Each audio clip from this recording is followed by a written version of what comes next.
This is Your Kick-Ass Life podcast, episode number 174. This is the Your Kick-Ass Life podcast with Andrea Owen, a no BS guide to self-help and badassery. Because ladies, let's face it, life's too short for it to not kick ass. And here's your host, the girl who serves it up straight with a side of crazy, Andrea Owen. Hey there, ass kickers. Welcome to another episode of the podcast. As always, I am so grateful that you are here. We have another Q&A episode ready for you. I brought my friend Kate Anthony along for the ride. And I wanted to let you know, in case you haven't heard, that my book that comes out on January 2nd, 2018, this coming January, called How to Stop Feeling Like Shit, 14 Habits That Are Holding You Back from Happiness, is available for pre-order. So the link to go ahead and do that, you can find it at yourkickasslife.com/ you ready? HTSFLS. That's the acronym for How to Stop Feeling Like Shit, HTSFLS. And also, you can opt in when you land on that page to receive updates about the book. So there are bonuses that are coming soon. They're not quite ready yet, but they're coming soon. So you'll be notified of those. And I'm taking a little book tour around the US, hitting some major cities, and I am going to do workshops in those cities. So if you see your city on there, even if you don't, you can sign up for updates for the book. But if you see a city that you're near on that list, or that you're in, better yet, if you're in that city, go ahead and check the appropriate box and I will be in touch with details for that workshop. They're going to be really small, around 6 women, very intimate, where you get a lot of time with me, and they're going to be so much fun. I'm so excited to be able to make these stops around the US and to be able to do that. And also, I'm humbly begging you to pre-order the book. Pre-orders matter a lot. So a little insider information, you may have seen authors that you follow, when they have a book coming out, they do a lot of book bonuses. And the reason that we do this is to entice people to not only buy the book, but to pre-order the book, because pre-order numbers really matter to authors. I wish stats didn't matter, but they do to our jobs. It matters. The more books we sell during pre-order, the better that looks to publishers. And the better that looks to publishers, the more likely we are to have another chance to write another book. So please, please, please order the book in advance. If you are a late adopter like I am, a wait till the last minute person like I am for things like this, I ask you to change your habit at least this once and go over and pre-order the book for me. Please, please, please. I would appreciate it so very much. And thank you, thank you, thank you. I know so many of you have already pre-ordered it. The way that it works, to be honest, is when you pre-order it from Amazon or any of the other online retailers that you will see on that page, you will get it shipped faster than it comes out in bookstores. And although I do love my bookstores so much, it comes out January 2nd in bookstores. That's amazing too. If you go out and buy it that very first week that it's out, that sort of counts in that pre-order number. So either way would be amazing. I thank you so much. I always like to be really honest and transparent with people and not try to be like, get all these bonuses and buy it, in advance. And I'm like, I'm just going to tell you all the truth. The truth is these numbers matter a lot to us. So thank you so much for understanding and sticking with me in the podcast and through my book writing journey. I'm going to have a lot to say about that in the new year. I'm going to start talking about this whole process and what it has brought up for me in walking my own talk. And, all the big gremlins come out when we do big projects like this. And I've been really just sort of paying attention to what's going on so that I can share it with all of you. I know that my stories are helpful to you in going through the hard stuff, just like everybody else. So all that being said, again, that link is over at yourkickasslife.com/HTSFLS. And we have 2 awesome questions, which I'm going to get into in just a minute. Kate Anthony needs no introduction. She's been on here before. She's at kateanthony.com. She is my dear friend. I talk to her pretty much every day, and she's on with me to help me answer a couple of listener questions. And so without further ado, here is myself and Kate. Kate. Andrea. I love these episodes with my real life actual friends. Well, the last time you were on, that's when we were talking about when I dropped the bomb on you about, or no, I had talked to you about it before, about me growing my hair out gray. Yes. And you're mad at me. I was a little mad at you. I'm not going to lie.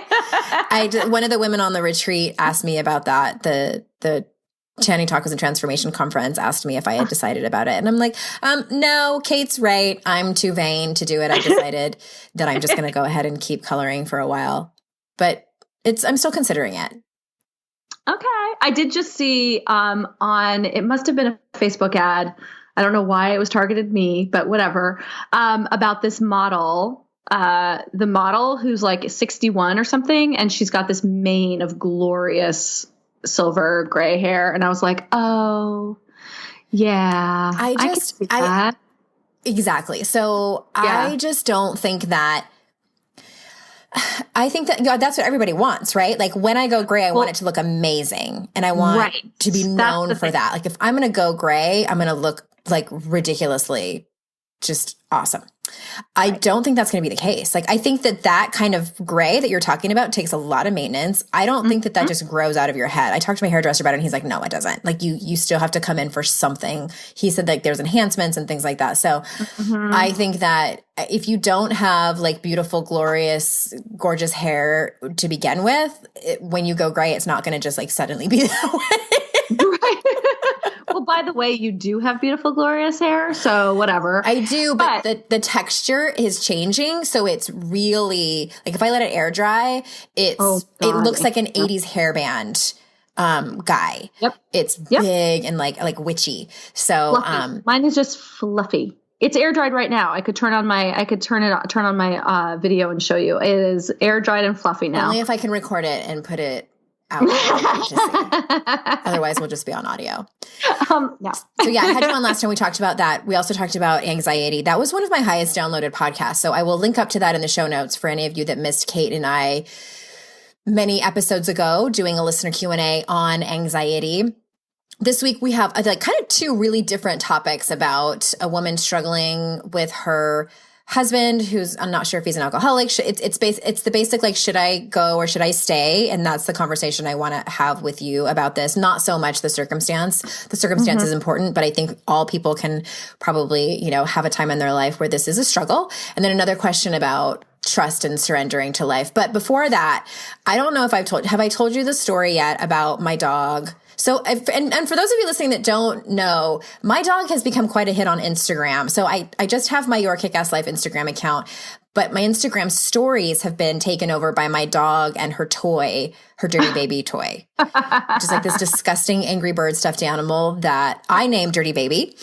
And it's like falling apart and it's so gross. And I'm like torn about washing it because if I wash it, then the stuffing's going to come out. Anyway, I told you a story about my dog and her getting into the trash can and what happens afterwards.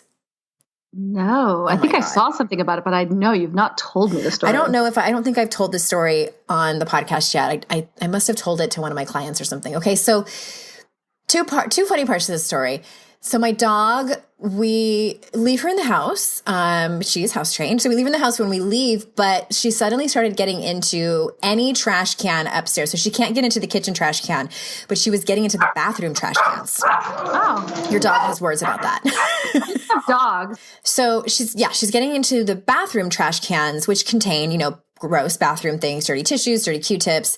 And she's done it a couple of times. And so what we just started doing is just closing all the doors upstairs so she just can't get into it. And it's been totally fine. So I was out of town. This is when I went to Montana, and my husband, doesn't have the habit down yet because it doesn't happen as often that he leaves the house and no one's home. So he forgot. And so he sends me a text, because Jason, bless his heart, he always likes to give me the play-by-play of the bad things that are happening when I'm out of town. Like I can do something about it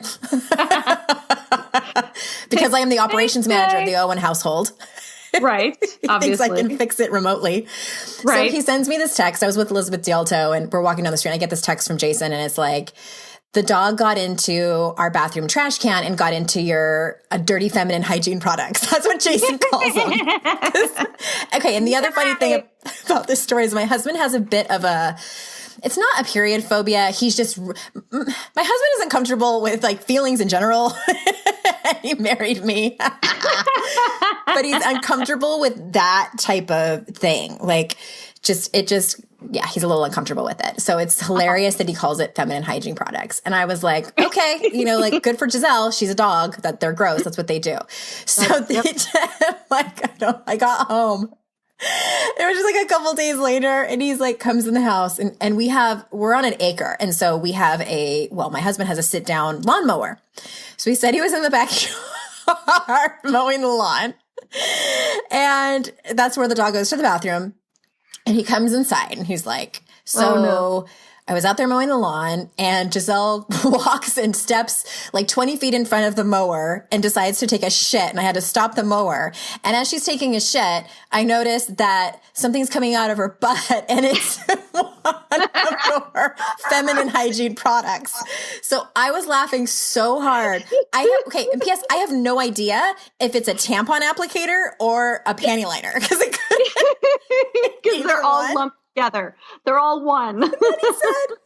So then he's like all mad about it, and then he continues to mow the backyard. And then usually the kids, it's part of their chores to pick up the dog poop before he mows the lawn.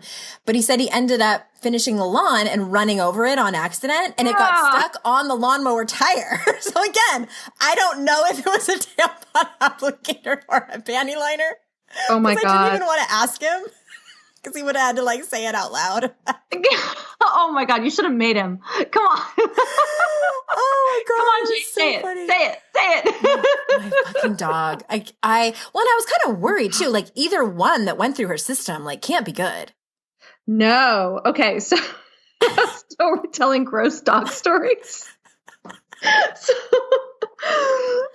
Well, first of all, like, no, they can't be good. I had a dog, my mom's dog, Lucy, she lived to be 18 years old, and she was amazing, but she ended up in the hospital for 4 days with hemorrhagic gastroenteritis because she had a Q-tip stuck in her intestines. How do you even remember that word?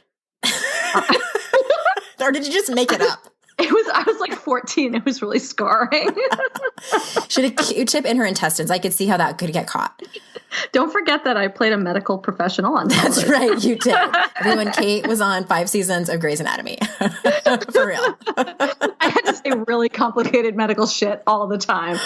Oh my God, played one on TV. Okay, so Lucy got that disease. Got that, but that's not the story I really want to tell you. I really want to tell you the story about my women's underwear.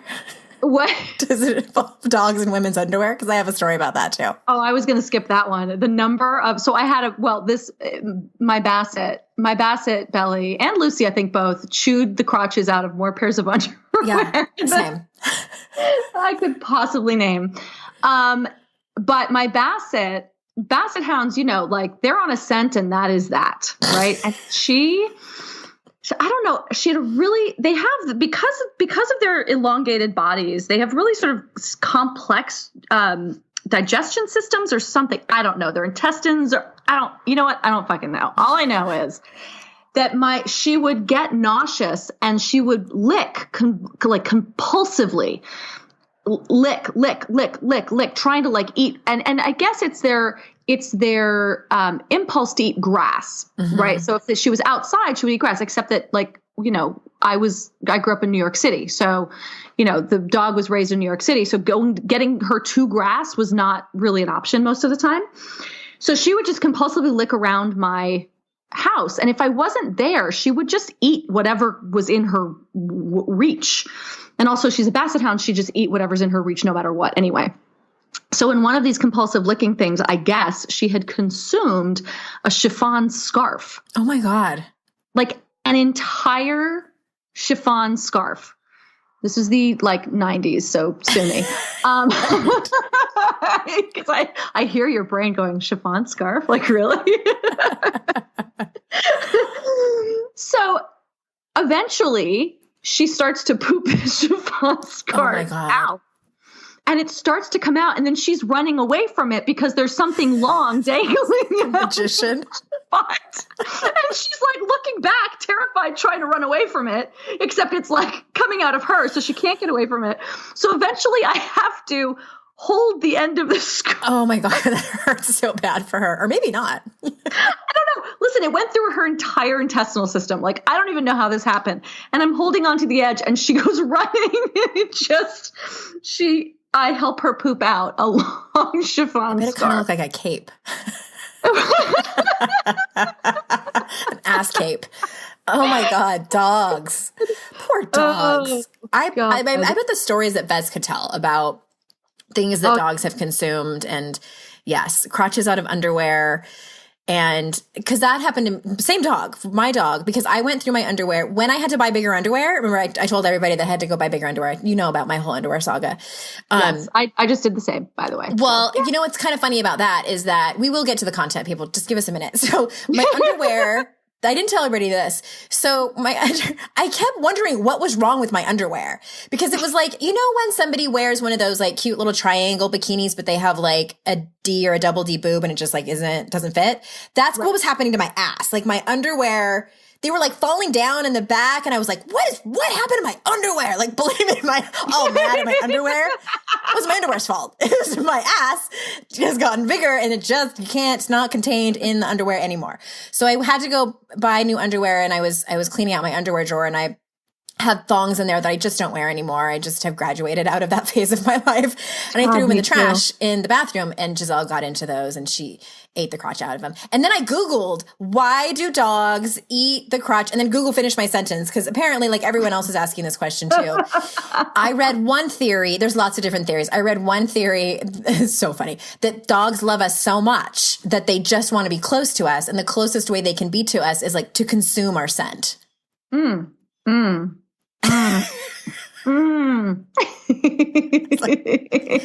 Okay. Ew, okay. Gross. I know. Okay. There are other ways we can go about that, but okay. I am now going to ask Jason if it was a tampon applicator or a panty liner, because both would have been funny stuck to the tire of the lawnmower. The John Deere, by the way. Oh my God. I hope it was a panty liner, and it just like every time the wheel turned, it was like. The funniest part about it was like how I wish that I would have seen my husband's face, because he's so uncomfortable with that anyway. I can just imagine he would be like, God damn it.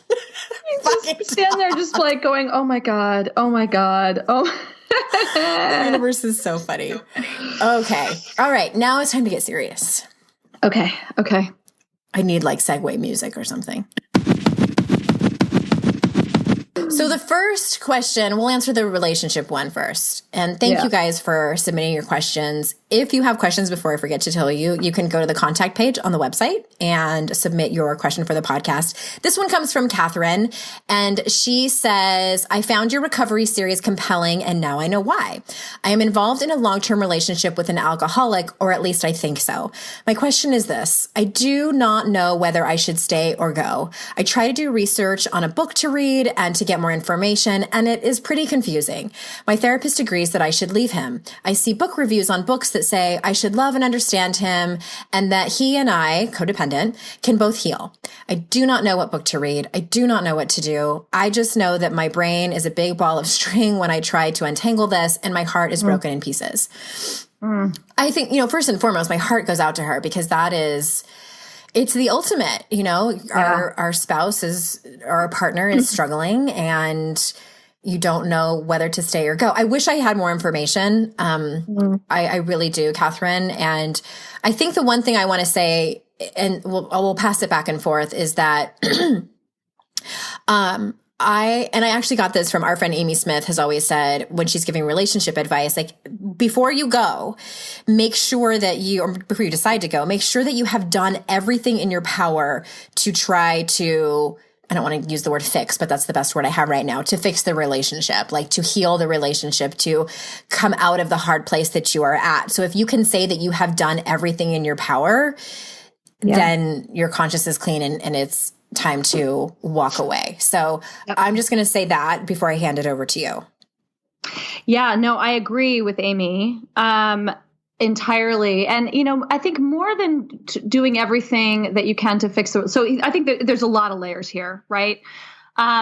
in any situation where there's any addiction and, alcoholism is a self-diagnosed disease. We cannot call someone else an alcoholic. So I actually really appreciate that she said, or at least I think so, right? Because it's a self-diagnosed disease, but what we can say, those of us on the other side, is that someone else's drinking bothers us, and that keeps it about us as opposed to about the other person. And I think that's an important distinction to make. And I would highly recommend going to, checking out some Al-Anon meetings.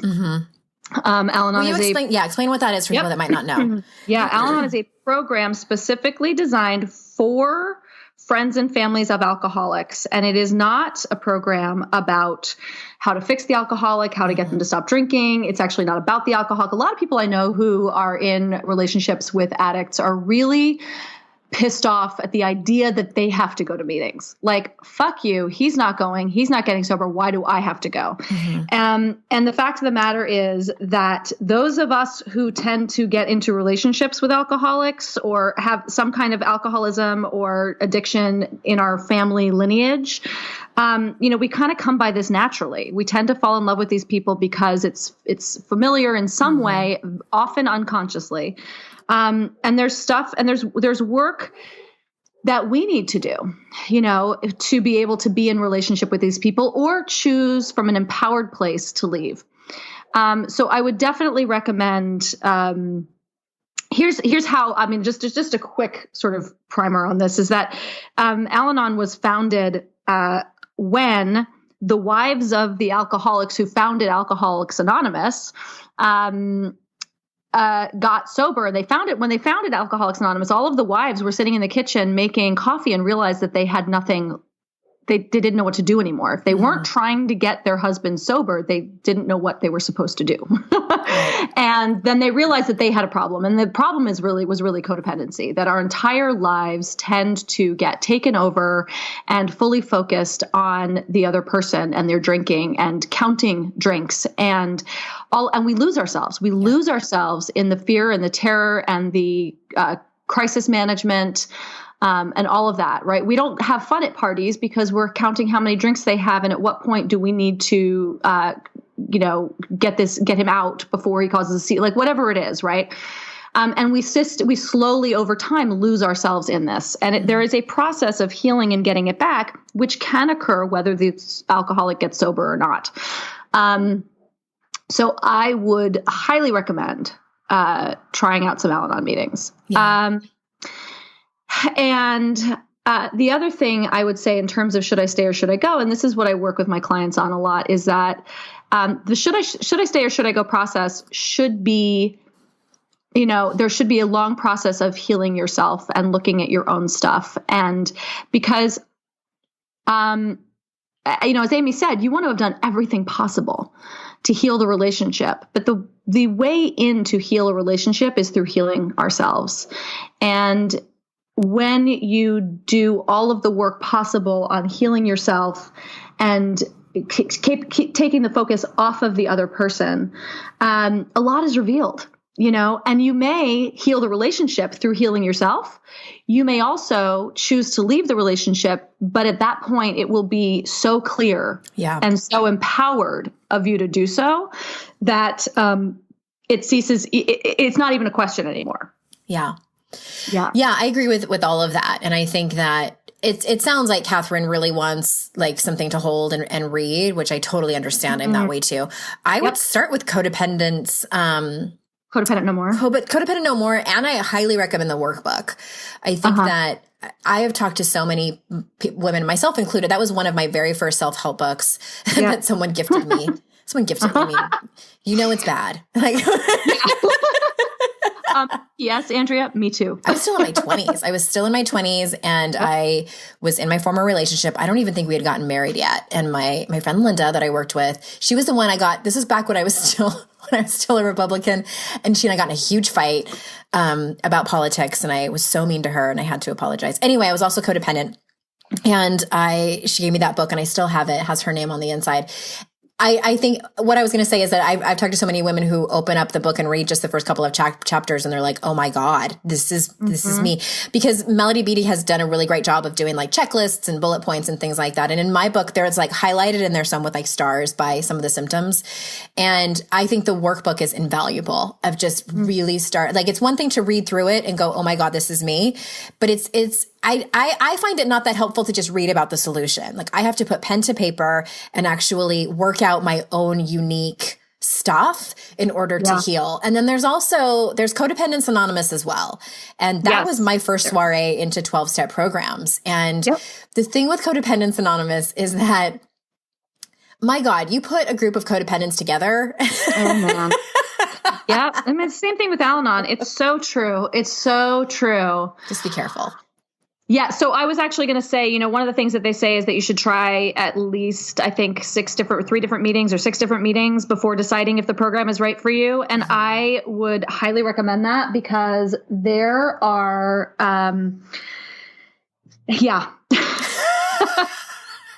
there are some meetings where you're like, wow. Yeah. There are a lot of, and here's the thing. Not to sort of malign it at all, because I will tell you, it changed and transformed my life. Codependence Anonymous was the first, my first foray into 12-step work as well. And then I moved into Al-Anon. And but I will say that I'm losing my train of thought. And I'm like, my brain is going back to like, wow, I was in that program for so fucking long. And all the people but one thing I'll say is that because we're codependent, right? There's a lot of people who want to be victims. Right. There is a lot of recovery to be found in those programs. But if you go to one meeting and you find a lot of victimhood and you find a lot of people talking about the problem, find a different meeting. Mm-hmm, absolutely. There are meetings that will be solution oriented, but they can be hard to find. Yeah. And I think sometimes it tends to happen if you go to a meeting and then one person shares and they're in that victim-y place, which we all have moments when we're there. And I think that, you're allowed to have those times, but then it kind of becomes the theme of the meeting where it just sort of like trickles down. So it might just be that it was a bad night. So I couldn't agree more about if you think that this is a good meeting or somebody told you it was a good meeting and you went and it wasn't that great, try it again and then try different ones too until you find one that you like that, like you said, like seems to be focusing on, excuse me, the solution and, try to go all in, like find a sponsor, do the actual work. And I think that from there, because I agree, she probably doesn't know what to do and the answer has not presented itself yet. And I think from there, she'll really start to heal herself. And I think also what it comes down to is, I just want to say one more thing, is that I'm a firm believer of like, for better, for worse, in this, these are the promises that we make to each other when we do decide to get married and choose monogamy with each other. And I think that, but there comes a point where you have to know what your deal breakers are. Like, what is the thing that you like Meatloaf saying, like, I would do anything for love, but I won't do that. Like, what is your stopping point, or the thing that if you compromised or if you changed would morally be against who you are and what your values are. And that is something that's kind of a daunting task for me to say that out loud. That might be something you go through in therapy, that you bring to your therapist and say, like, I've never done values work. I don't even know what these like stopping points are, et cetera, and go from there. Yeah. Yes. Yes to all of that. And I also want to say to Kathryn that, this is something that I learned in Al-Anon, and I didn't know this. And so I just sort of want to say this, is that it's okay to love an alcoholic. Yeah. And people often, feel like there's something wrong and that they shouldn't, and how could they? But the bottom line is, an alcoholic is a human being with a disease. And, this person might be, it's very confusing because there can be a Jekyll and Hyde quality to it. This could be the most lovely person in the world when he's sober or when he's not in some state, right? And then the alcohol takes over and everything changes, and it's confusing and it's terrifying. And you keep wanting to believe in the gold nugget that is in there. And sometimes, I think sometimes we think like, what if I just love him enough, then he'll change. And that may be true. Right. But everybody's path to sobriety is their own. And, the real thing is that it's okay. Yeah. It's okay. It is confusing. I want to validate the fact that it is confusing. You don't, should I stay or should I stay with the person that I love, or should I leave the person that he turns into when he's drinking? Right. It sort of becomes that. And it's so common. And I just kind of want to normalize that in a sense, because I know that it can feel so isolating and terrifying. And one of the first things that happened to me when I walked into my first Al-Anon meeting was listening to people speaking my deepest, most terrified thoughts out loud. And the books in that program, if you want a book too, the books, How Al-Anon Works. I had this experience with that book where I wanted to clutch it to my breast and hold it tight and throw it across the room at the same time. Yeah. So, that's my experience with it. But I just really did want to say that it is okay to love an alcoholic. Yeah. Good. I hope that she makes some progress and ends up making peace with it, whether she stays or whether she goes. It's a tough situation. Yeah. We wish you the best, Kathryn. So Nikki has a question, and she says, curveballs. Can you speak about how to deal with curveballs in an empowered way? I'm not even talking about major curveballs. So she says that earlier that week, she had a goal where she was trying to clamp down on, for my business, today was the day. Then the landlady knocks on the door to say that today is the day the guy is coming to paint. And sorry, she didn't tell me earlier. She didn't want to bother me yesterday. Then I decide to make a plan with a friend. So I didn't end up sleeping in the paint fumes all day and didn't have to work in the chaos. And she says, the point is that day ended up being more of a tagging along doing my friend's errands, but I couldn't help feeling like I should be clamping down on the original goal that I had. Even though it was so serendipitous, it was hard not to go down the I should really be working spiral. I'll be honest and say that some of my anxiety was due to the fear of lack of focus when I was not in my own home. And this is true. I'm much more efficient in my own space and when no one is distracting me. And I'm still learning about how to put up boundaries when I'm with other people and say, hey, I'm kind of working. Can you leave me alone? I am still learning how to not always be the accommodating rather than the decision maker. This is also not the first time something like this has happened, where I decide today is the day for a new goal and boom, an unexpected curveball is thrown my way. I did better than I usually do, which is beat myself up for not getting down to the plan, and spend lots of time in frustration and anxiety and victimhood about why does this always happen? I am tired of that and want to grow up. So how does an empowered woman not go down the spiral and instead recognize what's happening when there is a curveball and use it efficiently? So thank you, Nikki, for your question. I personally think this is two different things. I think one of it is she's asking like how to have that hard conversation and set boundaries with people, like people that come over to her house. And don't you think, like, am I reading that right? I feel like it's two questions. Yeah. I mean, I think the other one might be primary, right? But yes, but yeah, well, I think I do think there's two things, right? There's how do you organize your time and your energy and your focus and maintain your focus? And then how do you keep boundaries around that? Right. Because, stuff will come up and things will get derailed. And how do you handle that in those moments, including with having boundaries with other people? Mm-hmm. Yeah. Well, I think as someone who works from home, I would answer the second part of the question like this about being derailed and having things happen. I mean, this happens to me like on a fairly regular basis. So, I'll get a phone call from school that one of my kids is sick and that I have to go pick them up, or even like that they got in the mud and I have to go to the school, just like I'm very organized when it comes to I remember I told you, Kate, like how organized I am with my tasks and everything. Like I always know what I'm going to do the next day. And you're like, wow. that's one of the things I'm going to talk about. I'm very grown up in that way, but I get derailed, and I have to be flexible. So I think personally and coming from someone who struggles in the areas of control is that I have to, because I find a sense of relief when I have control of my to-do list, when time goes my way, when I don't have any curveballs thrown at me, like when everything goes according to plan, I think is what I'm trying to say.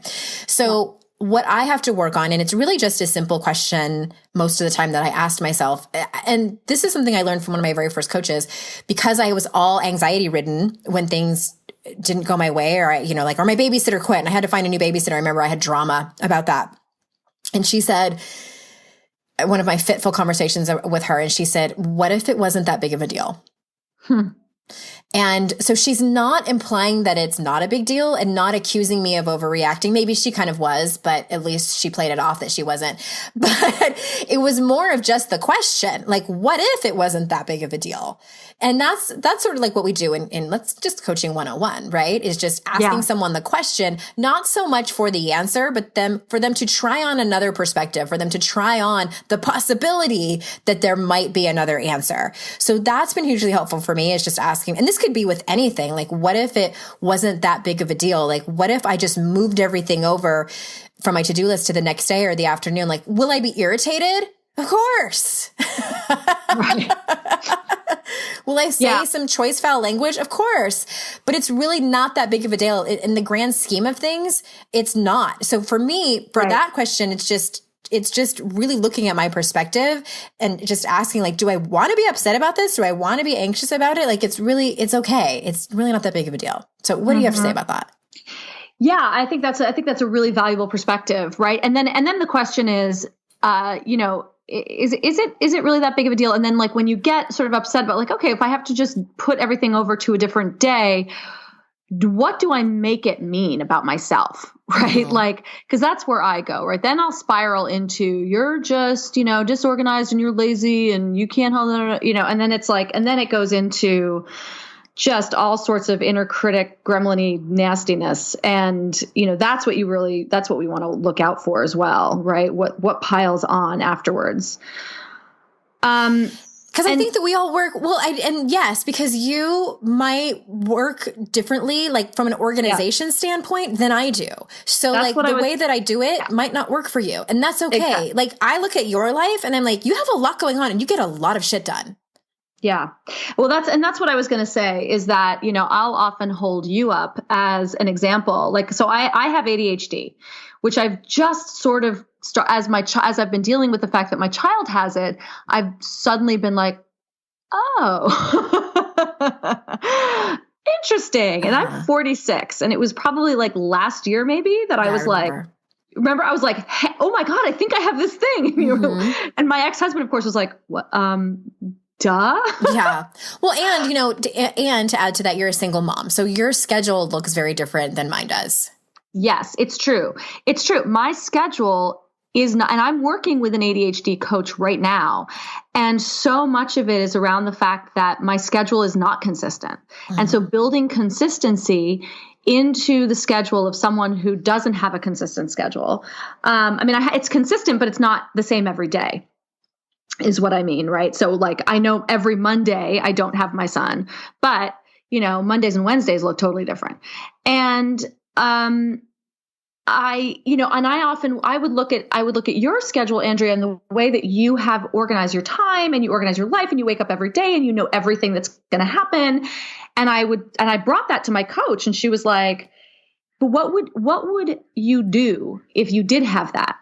And I was like, oh, I would immediately rebel against it, because that's what the ADHD brain does. The ADHD brain is like, nope. That's nice. Now we're going to do something different, because as soon as I even create my own container the way that my brain works is that I want to break out of it. And sometimes I have to allow that. And sometimes I go, oh, look at that. That's what my brain is trying to do. Yeah, we can't afford that today. But I think the biggest thing here is about self-knowledge and knowing how you work best. And if you know that you work best from home and you need to be home and you need to do it, then, when your landlady comes up at the door and says, today's the day we're painting, you actually are allowed to say, I'm sorry, that doesn't work for me. Mm-hmm. I'm sorry, I actually need 24 hours notice by law. And I did not make arrangements to work. Because here's the thing, like if you saw clients in your house, you would do that. Right. If there was a reason that your work couldn't be moved and scheduled, you would actually simply say, I'm so sorry, but you didn't give me the notice I need to reschedule my work. And it's interesting that we make it valid for other people less than ourselves, right? Yeah. And thanks for segueing over to that. And I think that that's the hard part, that people don't know how to say no to and I have struggled with this so much, and and like apologized profusely and things like that. And doing this work and being sort of a public figure has been an excellent exercise in having to say no to some people. And it is painful. It's less painful now because I've learned to say it from a really kind place and know that if I said yes to everyone, I wouldn't even be half-assing it. I would be like an eighth of an assing everything. And so something like the way I would say is, my schedule is looking really crowded lately, and I would so love to be able to help you with this, but right now I'm going to have to pass. It doesn't mean I would have, and sometimes I say like, keep me in mind next time. And only when I actually mean it. Like if it's like more of like an acquaintance colleague or something like that, and they're asking me to do something, then I will probably not say that. But if it's somebody that I'm a little bit closer to, then I might. But it comes with practice, and it comes with also really getting clear on what you want to say ahead of time. So that might be something to practice, even if you don't know of a conversation that's coming up.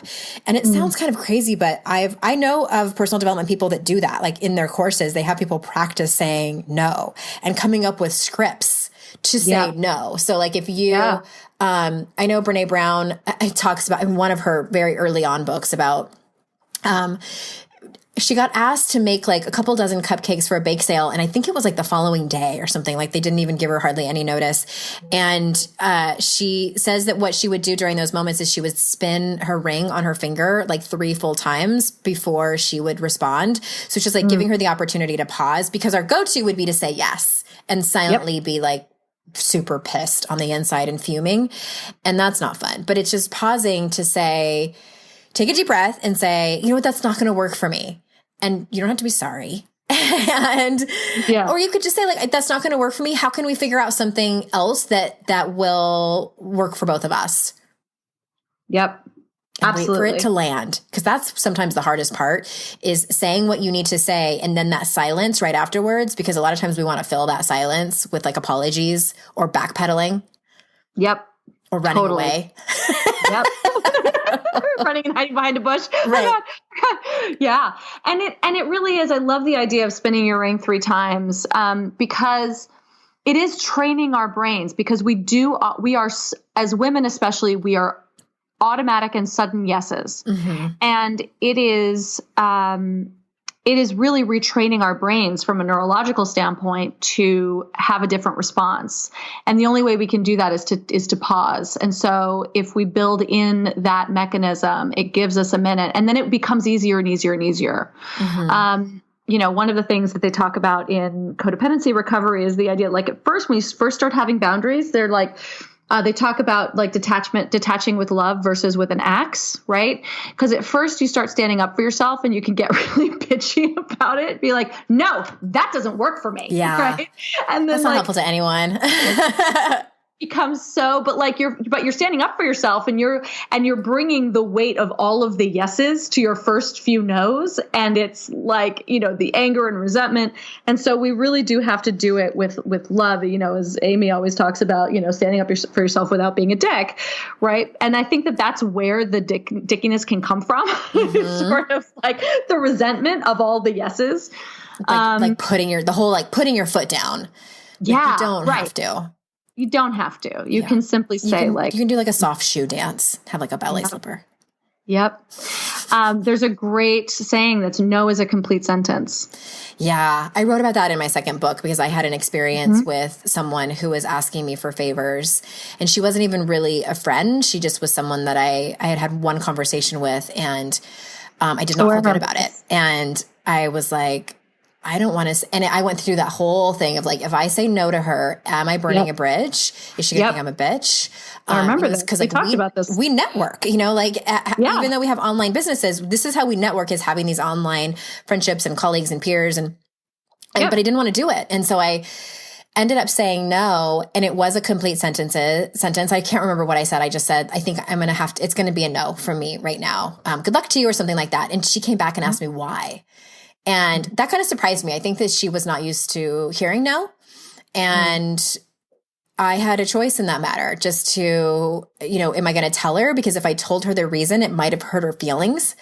I could say like, you know what, never mind, I'll totally do the favor for you. Or I could have like totally ignored her email, or I could have replied and said, I'm sorry, no. I don't think I said sorry. I think I just said sometimes a no is just a no. And she didn't like that at all. It was uncomfortable. Yeah. And I probably burned a bridge, and that's okay, because that was hard, like standing in my value of not compromising myself. Yeah. And I really had to check in with myself too, because I'm like, am I being self-righteous? And I wasn't. No, and it really just didn't feel good. I remember the situation, and the fact of the matter was that it was someone who was actually trying to take advantage of you and your connections and friendship. And so, not even friendship, you and your connections. And so it was a bridge that was probably not, I was blocking the building of the bridge. Yeah, exactly. It was not a bridge built on a strong foundation to begin with. No. So yeah, absolutely. And I got to hand it to her for having the guts to ask such really, courageous questions. And sometimes it doesn't work out. And that was the case for her. Right. It didn't work out. So yep, exactly.